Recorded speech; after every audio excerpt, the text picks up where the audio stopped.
हाँ,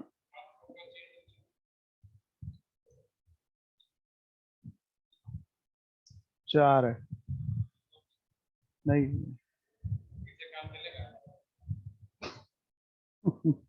4 है ये। 4 ही है। हम असल में 1,000 था, सुबह 4 दे दिए थे उसको।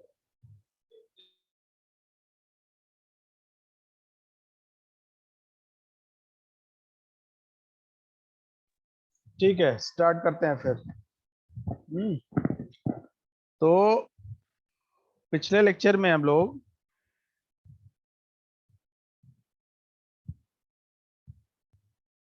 पावर कंसर्न्स के बारे में पढ़े थे कि कौन कौन से पावर कंसर्न्स हैं।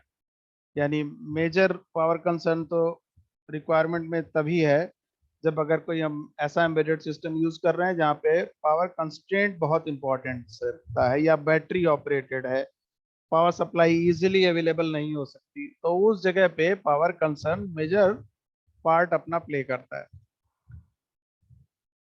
अब कुछ एट्रीब्यूट्स की बात करेंगे, क्वालिटी एट्रीब्यूट्स की। वो कौन कौन से क्वालिटी एट्रीब्यूट्स हैं? तो जब क्वालिटी एट्रीब्यूट्स की बात कर रहे हैं तो ये नॉन फंक्शनल रिक्वायरमेंट्स में से आ जाते हैं। अब नॉन फंक्शनल रिक्वायरमेंट्स के लिए सबसे जरूरी बात तो ये हो गई कि उसको डॉक्यूमेंटेड आप प्रॉपरली करिए।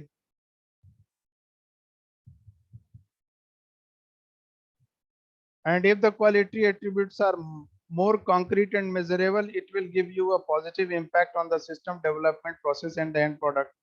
और ऐसा इसलिए कहा जाता है कि जब भी आपका डॉक्यूमेंटेशन पार्ट बहुत तगड़ा होगा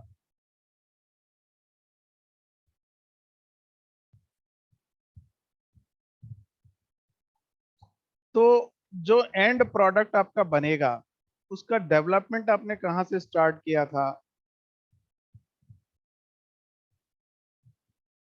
ड्यूरिंग द डेवलपमेंट क्या क्या परेशानी आई थी, उसको कैसे आपने दूर किया था, ये सारी चीजें उसमें आ जाती हैं।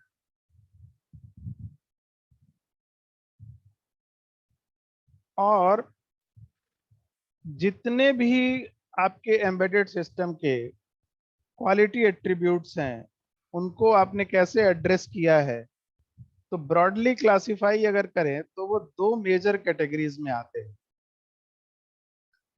एक आता है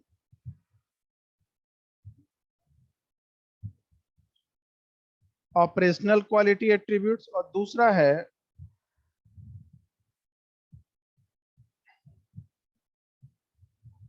नॉन ऑपरेशनल क्वालिटी एट्रीब्यूट्स। अब ये जो ऑपरेशनल क्वालिटी एट्रीब्यूट्स की बात कर रहे हैं उनमें क्या क्या है, तो operational quality attributes represent the relevant quality attributes related to the embedded system when it is in the operational mode or online mode। यानी जब ये ऑपरेशन कर रहा हो, कोई एम्बेडेड सिस्टम अपने फंक्शंस को परफॉर्म कर रहा हो, वर्क कर रहा हो, तो ड्यूरिंग वर्किंग उसके क्या क्या क्वालिटीज एट्रीब्यूट्स हैं जिस पे हमको ध्यान देना है। या कह लें अगर कोई काम कर रहा है it means it is online, it is in online mode. तो 6 क्वालिटी एट्रीब्यूट्स हैं जिन पे फोकस करना है। पहला है रिस्पॉन्स, दूसरा है थ्रूपुट, तीसरा रिलायबिलिटी, चौथा मेंटेनेबिलिटी, पांचवा सिक्योरिटी और छठा सेफ्टी। ये वो क्वालिटी एट्रीब्यूट्स हैं किसी एम्बेडेड सिस्टम के जब ये तब ज्यादा इंपॉर्टेंट हो जाते हैं जब वो embedded system actually function perform कर रहा हो। यानी during the functionality as a designer you have to look after all these quality attributes ranging from response to throughput, then reliability, maintainability, security and safety। अब अगर इसकी non operational quality attributes की बात करें तो non operational quality attributes need to be addressed for the product not on the basis of operational aspects. ये वो quality attributes हैं जो ऑपरेशन करते वक्त इन पे फोकस नहीं है। ये जब ऑपरेशन नहीं कर रहे हैं उस वक्त इनके कौन कौन से वो क्वालिटीज हैं जिन पे आपको फोकस करना है, ये वो कैटेगरी है।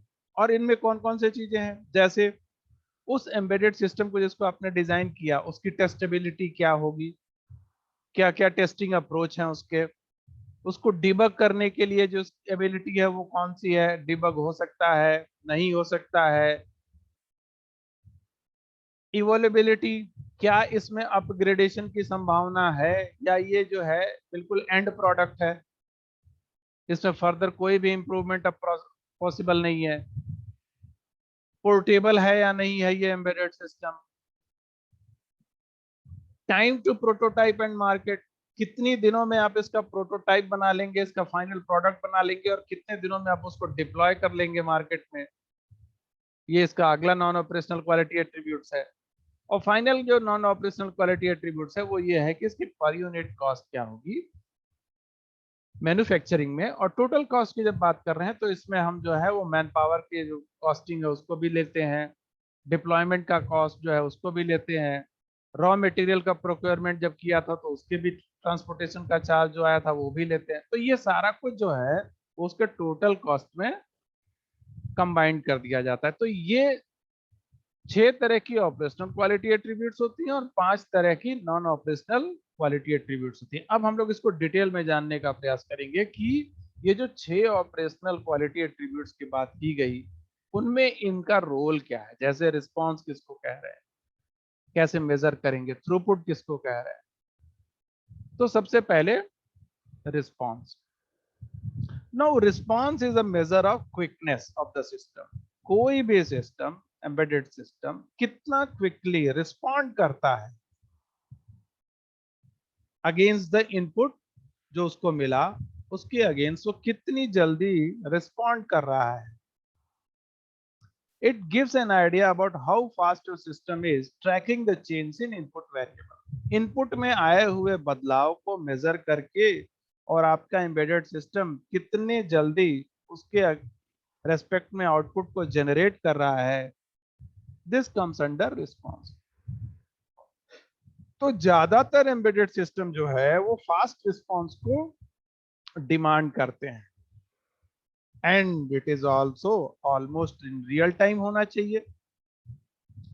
For example flight control application है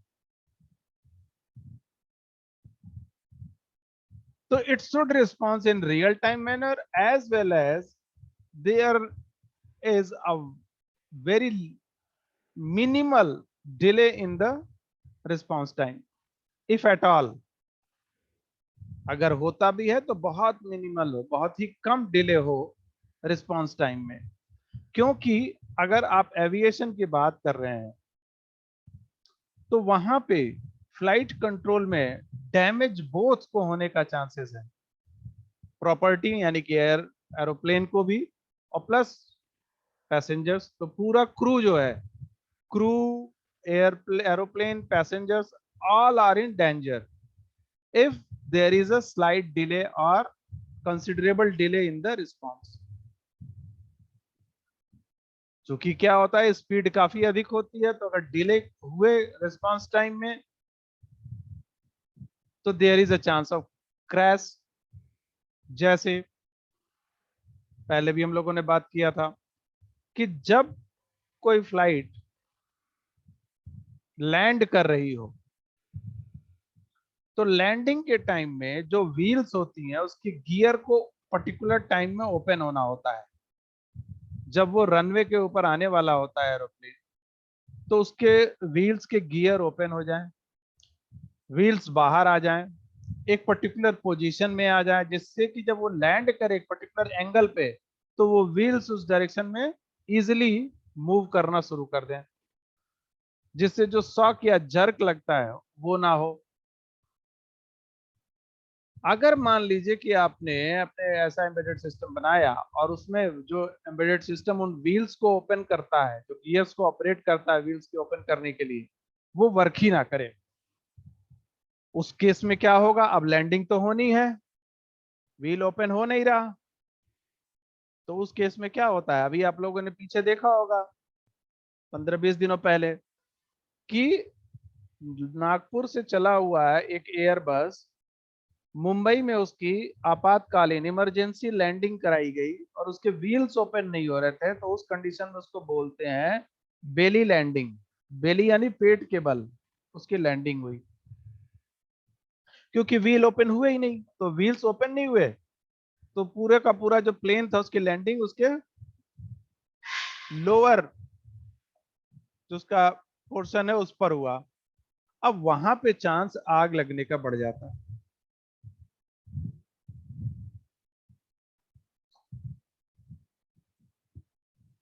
बेली लैंडिंग में। तो बेली लैंडिंग में ये पॉसिबिलिटी है। अब यहाँ पे हुआ क्या? जो एम्बेडेड सिस्टम आपने डिजाइन किया वो एम्बेडेड सिस्टम उस वक्त परफॉर्म नहीं किया, उतने जल्दी उसने रिस्पॉन्स किया नहीं। तो रिस्पॉन्स ना करने की वजह से, क्योंकि वहां तो सेकंड्स की भी कीमत है, कंप्लीट जो पैसेंजर्स थे उनकी लाइफ प्लस वो एयरक्राफ्ट की डेंजर में आ गया। तो ये सारी चीज आपको ख्याल में रखनी है जब आप कोई एम्बेडेड सिस्टम बनाते हैं, तो उसका क्विक रिस्पांस टाइम होना चाहिए and that should be in the design time limit, कि जितने के लिए आपने डिजाइन किया उसी टाइम लिमिट में वो हो भी जाए। It is necessary that all embedded system should be real time in a response. For example, the response time requirement for an electronic toy is not at all time critical. There is no specific deadline that the system should respond with in this particular timeline. अब ये system to system vary करेगा जब आप बनाते, जैसे अभी हम लोगों ने बात की एरोप्लेन की, वहां पे बहुत क्रूसियल है कि वो रिस्पॉन्स एग्जैक्टली उतने टाइम ड्यूरेशन में होना ही चाहिए, नहीं होगा तो दिक्कत है। पर अगर यही कि कोई बच्चे का खिलौना है, रोबोट वाले जो रोबोट कार होती है या रिमोट वाली कार होती है, तो रिमोट वाली कार में अब चल रहा है नहीं चल रहा है तो भी कोई दिक्कत नहीं, थोड़ी देर बाद चला तो भी कोई बात नहीं है, उतना टाइम क्रिटिकल वो नहीं है। पर जहां पे टाइम, जहां पे सेफ्टी, जहां पे सिक्योरिटी आपका प्राइम कंसर्न है, वहां पे रिस्पॉन्स टाइम परफेक्ट होना चाहिए। उसमें स्लाइट डिले भी जो है वो कोई मेजर हैजार्ड, कोई मेजर एक्सीडेंट कर सकता है। तो ये पहला ऑपरेशनल फीचर हो गया, ऑपरेशनल क्वालिटी एट्रीब्यूट्स हो गया जिसकी हम लोग बात कर रहे हैं। दूसरा है थ्रूपुट। थ्रूपुट का मतलब होता है इफिशियंसी ऑफ द सिस्टम या रेट ऑफ प्रोडक्शन और operation of a defined process over a stated period of time. How many times does the machine operated well within that time? कोई भी machine आप लेके आ रहे हैं, जैसे आपने, जैसे मान लीजिए कि आप एक रेफ्रिजरेटर लेके आए, फ्रिज लेके आए, अब उसमें भी एक छोटा सा एम्बेडेड सिस्टम लगा हुआ है। वो एम्बेडेड सिस्टम का काम कूलिंग को देखना, आपने जिस तरह से उसको सेट किया हुआ है, आपने टेम्परेचर जोन उसका फिक्स कर रखा है कि भाई समर में मेरा ये होना चाहिए, विंटर में ये ऐसा होना चाहिए, मानसून रीजन में इतना होना चाहिए, इतने इतने दिनों के बाद डिफ्रॉस्ट हो जाना चाहिए, ये सब कुछ सेटिंग करके आपने उसमें डाल दिया। अब ये जो सेटिंग करके आपने डाला, तो ऐसा जो आपने सेटिंग किया और उस सेटिंग के अगेंस्ट में वो एम्बेडेड सिस्टम उस फंक्शन को कितनी बार एग्जैक्टली परफॉर्म कर पाता है, that is the rate of production, that is the rate throughput हो गया उसका, कि वेल विद इन जोन वो अपने को ऑपरेट करा रहा है डेफिनेट डिफाइंड प्रोसेस को। The rates can be in terms of units of product batch produce. अब यही थ्रूपुट, इसको थोड़ा दूसरे एम्बेडेड सिस्टम के लिए समझते हैं। मान लीजिए कि आप कोई मशीन लगाते हैं, जैसे मैंने उस उन पिछले क्लास में भी ये एग्जांपल लिया था जब मैं अपनी इंडस्ट्री एक्सपीरियंस की बात कर रहा था, जहाँ टेक्सटाइल इंडस्ट्री में जब मैं काम करता था वहाँ पे रिलायंस की। तो वहां पे जो मशीन लगी होती थी ना, तो वो सब ऑटोमेटिक मशीन थी। वो सारी ऑटोमेटिक मशीन का पर आवर कितना प्रोडक्शन हो रहा है वो मेजर होता था। तो मेजरमेंट करने का तरीका ये था कि जो है इधर धागा बनता था, तो धागे के लिए पूरी पूरी एक बड़ी बड़ी रील बनती थी। तो कितनी रील एक मशीन से 1 घंटे में बन रही है, ये उसका थ्रूपुट हो जाता था। या इस तरह के कितने बैच वो प्रोड्यूस कर रही है 1 घंटे में, या इंटायर डे में 7 आवर्स 8 आवर्स का जो शिफ्ट होता था उसमें। इसी तरह से आप अगर मान लीजिए कि एटीएम मशीन में है, तो जो कार्ड रीडर आपने लगाया है वो कितनी बार कार्ड रीडिंग एग्जैक्टली करेक्ट करके देगा, इसका भी एक आपने सीमा तय कर रखी होगी, लिमिट तय कर रखी होगी।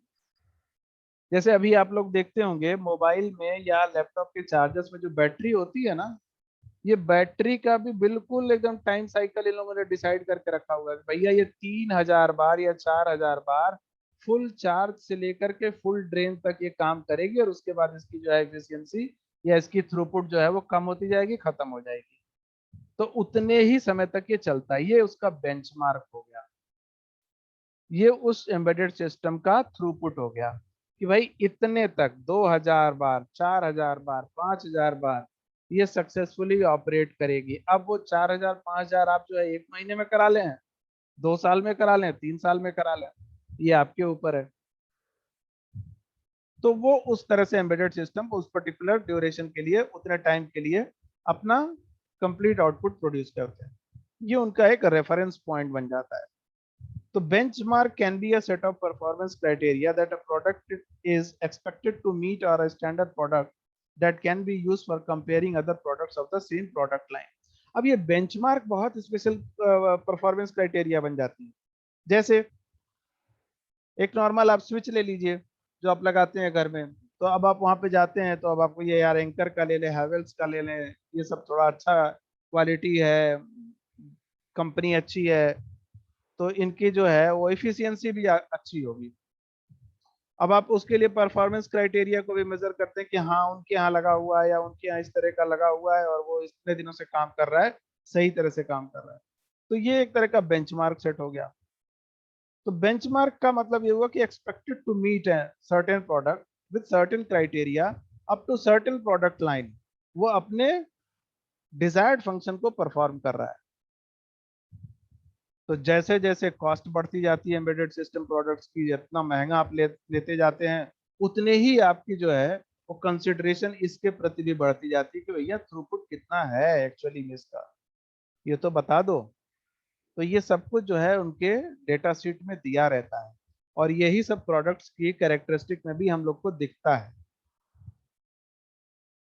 तो पहले तो कुछ प्रोडक्ट्स में वारंटी गारंटी इस तरह की चीज भी दी जाती थी, अब तो खैर वो सब चीजें धीरे धीरे कम होती जा रही हैं। तीसरी जो ऑपरेशनल कैरेक्टरिस्टिक है वो है रिलायबिलिटी। अब ये क्या चीज है reliability? It is a measure of how much percent you can rely upon the proper functioning of the system, और what is the percentage susceptibility of the system to failure. कितना परसेंट आप जो है अपने मशीन पे, अपने embedded system पे rely कर रहे हैं कि हाँ ये सक्सेसफुली काम कर जाएगा, और कितने परसेंट आप ससेप्टिबल है कि पता नहीं काम करेगा या नहीं करेगा, कहीं ऐसा तो नहीं कि फेल हो जाएगा। जैसे टेक युवा के प्रोजेक्ट्स जो आप लोगों ने बनाए, तो पता लगा रूम में तो काम कर रहे थे, बाहर जाके काम ही नहीं कर रहे, तो अब आपके दिमाग में ये चीज तो चल ही रही थी बनाते समय भी, पता नहीं वहां जाके चलेगा कि नहीं चलेगा, नहीं चला तो कितनी देर में सही हो जाएगा, सही होगा भी कि नहीं होगा। ये चीजें जो चलती हैं इसको दो पैरामीटर डिफाइन करते हैं। एक होता है mean time between failure MTBF, और एक होता है mean time to repair. Mean time between failure का मतलब क्या होगा, पहले तो इसको समझ लें। मीन टाइम बिटवीन फेलियर का मतलब ये है कि आप कोई प्रोडक्ट लेके घर पे आते हैं, वो प्रोडक्ट आप लेके आए और आपसे कहा गया प्रोडक्ट को बेचते समय, उसने बेचने वाले ने कहा कि ये गारंटी है कि भैया साल 2 साल तो इसको छूना भी नहीं पड़ेगा, खराब भी नहीं होगा। पर आप ले आए, महीने भर अभी हुए नहीं कि उसमें प्रॉब्लम आ गई, फिर आपने उसको बनने को दिया, फिर उन्होंने बना बना के दिया, अच्छा बनाने में भी उन्होंने 2 दिन का टाइम दिया, 3 दिन का टाइम लिया, बना के उन्होंने दे दिया, अब आप उसको लेके आए, फिर से आपने यूज किया, फिर 1 महीने बाद खराब हो गया। तो ये जो 1 महीने बाद खराब हो रहा है, that is the mean time between failure, यानी दो फेल्योर होने के बीच का मीन टाइम कितना हो गया यहाँ पे, 1 मंथ, 1 महीना। और जो टाइम लग रहा है उसको रिपेयर होने के लिए हर बार, वो कितना लग रहा है, 2 दिन। तो mean time between failure gives the frequency of failure in hour, weeks and month. अब मीन टाइम बिटवीन फेल्योर जो है वो आर में होगी, ये वीक में होगी, मंथ्स में होगी, कितने भी दिनों के बाद हो रही है, ये इसमें मेजर की जाएगी। कुछ मशीन ऐसी होगी जो घंटे घंटे बाद भी खराब हो जाएंगी, 10 मिनट चली फिर खराब हो गई, 1 घंटे चली फिर खराब हो गई, कुछ 2 हफ्ते बाद खराब हो रही है, 1 हफ्ते बाद खराब हो रही है, कुछ जो है वो महीनों बाद हो रही है। तो ये मीन टाइम बिटवीन फेल्योर और मीन टाइम टू रिपेयर। और मीन टाइम टू रिपेयर है क्या, shows how long the system is allowed to be out of order following a failure, कितने देर तक कोई सिस्टम फेल होने के बाद रिपेयर हो करके वापस अपनी ऑपरेटिंग कंडीशन में नहीं आ जाता, ये वो टाइम है, मीन टाइम टू रिपेयर। अब किसी भी एम्बेडेड सिस्टम के लिए जो कि किसी क्रिटिकल एप्लीकेशन में काम कर रहा है, ये कम से कम होना चाहिए, and it should be in order of minutes, minutes में होना चाहिए। रिलायबिलिटी, मेंटेनेबिलिटी, चौथा ऑपरेशनल फीचर आ गया। ये क्या कहता है, maintainability, it deals with the support and maintenance. किसको सपोर्ट करना, किसको मेंटेन करना, सपोर्ट करना किसको, कस्टमर को, क्लाइंट को, जिसके लिए आपने प्रोडक्ट बनाया। मेंटेनेंस किसका करना है, एम्बेडेड सिस्टम का करना है, जो प्रोडक्ट आप दे रहे हैं।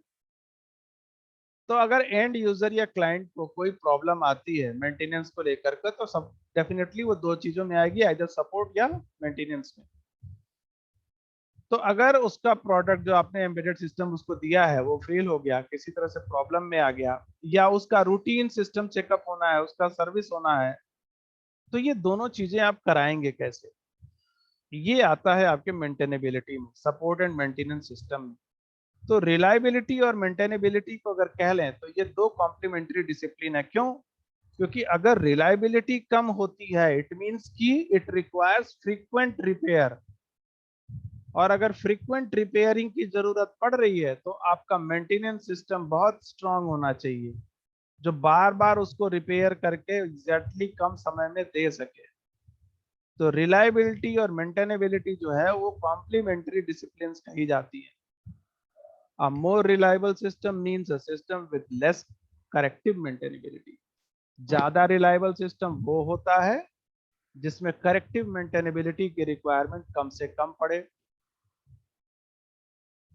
और कम से कम रिलायबल सिस्टम वो होगा जिसमें ज्यादा से ज्यादा करेक्टिव मेंटेनेबिलिटी की रिक्वायरमेंट होती है। जैसे जैसे किसी सिस्टम की रिलायबिलिटी इंक्रीज होती है, उसके चांसेस ऑफ फेल्योर और नॉन फंक्शनैलिटी जो है वो कम होती जाती है, यानी उसके मेंटेनेबिलिटी के जो रिक्वायरमेंट है वो रिड्यूस हो जाती है। तो जब हम लोग इसीलिए कहते हैं, जब हम लोग क्वालिटी की बात करते हैं तो क्वालिटी को हम लोग इस तरह से भी जज करते हैं कि जो प्रोडक्ट हम ला रहे हैं कहीं सस्ता तो नहीं ला रहे, और कहीं ऐसा प्रोडक्ट सस्ता लेकर आ रहे हैं जिसको बार बार हमको जाकर के रिपेयर कराना पड़ेगा। तो एक तो हमने खरीदा चाइनीज प्रोडक्ट, अब वो रिपेयर भी नहीं हो रहा, सस्ता तो खरीद लाया पर अब कोई उसका गारंटी वारंटी कुछ है ही नहीं, रिपेयर हो नहीं सकता। तो जितने भी इस तरह के मोबाइल थे आप देख लीजिए, जिनमें पता लगा कि उनकी बॉडी ओपन ही नहीं होती थी, तो वन टाइम प्रोडक्ट होकर के रह गए, खराब हो गया, तो फिर अब बनाने के लिए उतना पैसा लग जाता जितने में वो मोबाइल नया आ जाता। तो ऐसे भी बहुत सारे प्रोडक्ट हैं। तो आप अपने एम्बेडेड सिस्टम को देख लीजिए कि आप जो बनाने जा रहे हैं वो किस कैटेगरी का है, वो रिलायबल श्रेणी का ज्यादा है या मेंटेनेबिलिटी उसकी ज्यादा है। अगर ज्यादा रिलायबल है तो कम मेंटेनेबिलिटी चाहिए होगी, और अगर कम रिलायबल है तो फिर इसका मतलब तो है कि भाई आपको मेंटेनेबिलिटी उसकी बढ़ानी पड़ेगी।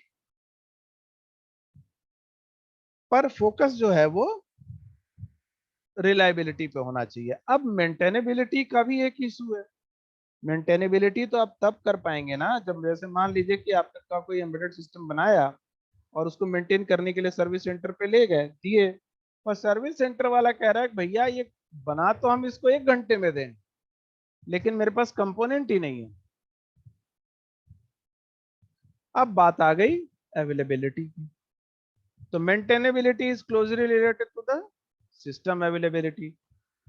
Maintainability can be broadly classified into two categories.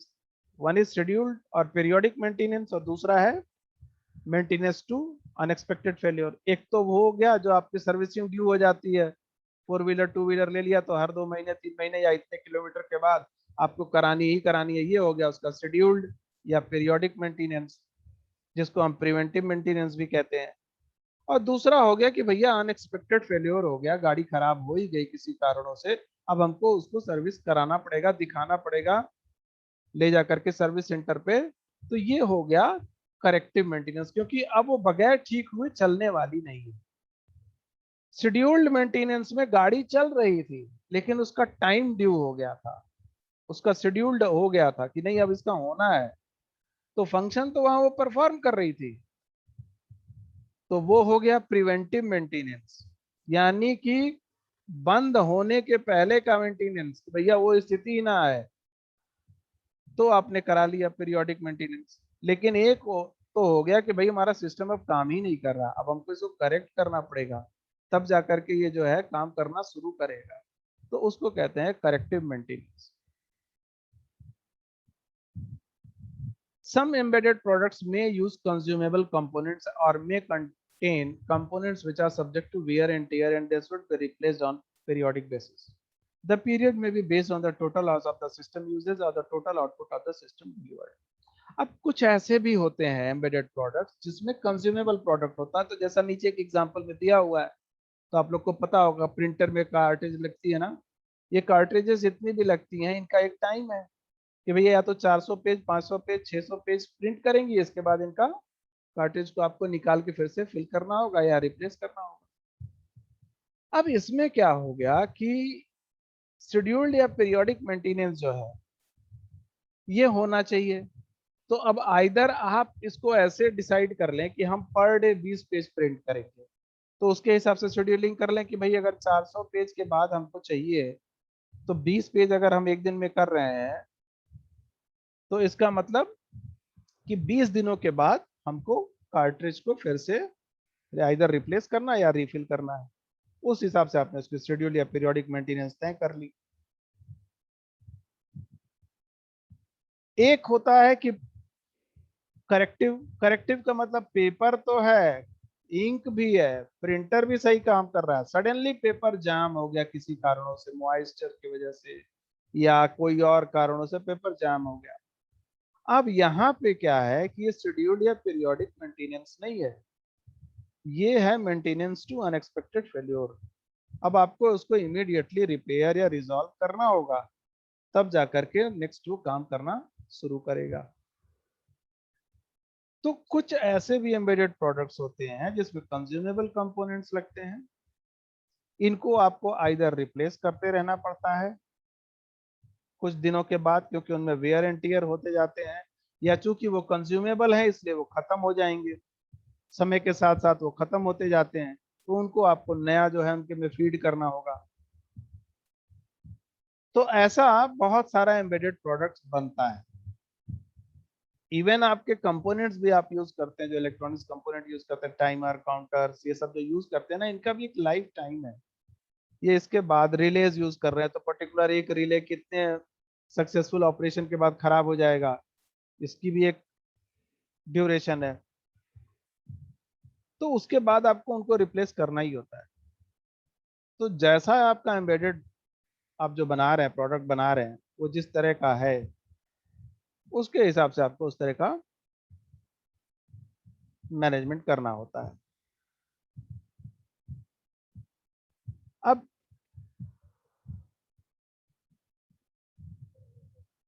अगर दोनों को मिला दिया जाए, यानी शेड्यूल्ड और रिपेयर, शेड्यूल्ड यानी कि जो प्रिवेंटिव मेंटेनेंस था, रिपेयर यानी जो करेक्टिव मेंटेनेंस था, और प्रिंटर जो है वो अब आ गया ऑफलाइन यानी काम नहीं कर रहा, and during this time it will not be available for the user. तो अब इस समय तो यूजर उसे कोई काम कर नहीं सकता क्योंकि वो ऑनलाइन है ही नहीं, वो काम ही नहीं कर रहा। आइदर आप शेड्यूल्ड कर रहे हो या रिपेयर कर रहे हो, दोनों ही समय पे यूजर उससे काम तो नहीं ले सकता ना। आप चाहे शेड्यूल मेंटेनेंस कर रहे हो या उसमें कोई करेक्टिव मेंटेनेंस कर रहे हो, जितनी देर ये काम नहीं कर रहा है वो टाइम आप नोट कर लें। In any embedded system design, the ideal value for availability is expressed as AI means available time. Here, availability in the ideal condition is equal to MTBF by MTBF plus MTTR. तो MTBF के respect में अगर आप देखेंगे MTTR जितना कम होगा उतना better availability होती जाएगी उस एम्बेडेड सिस्टम की। आइडियली तो 1 ही हो सकती है, MTBF बाई MTBF, MTTR हो ही ना, तो 1 होगी उस कंडीशन में, पर ऐसा होगा नहीं। तो ये आपको डिसाइड करना है कि मीन टाइम बिटवीन फेल्योर आपके प्रोडक्ट का कितना है और मीन टाइम टू रिपेयर कितना लग रहा है। जितना ये कम होगा उतना ही अच्छा आपका एम्बेडेड सिस्टम होगा, उसकी अवेलेबिलिटी उतनी ही ज्यादा होगी। अगला आ जाता है इशू सिक्योरिटी का।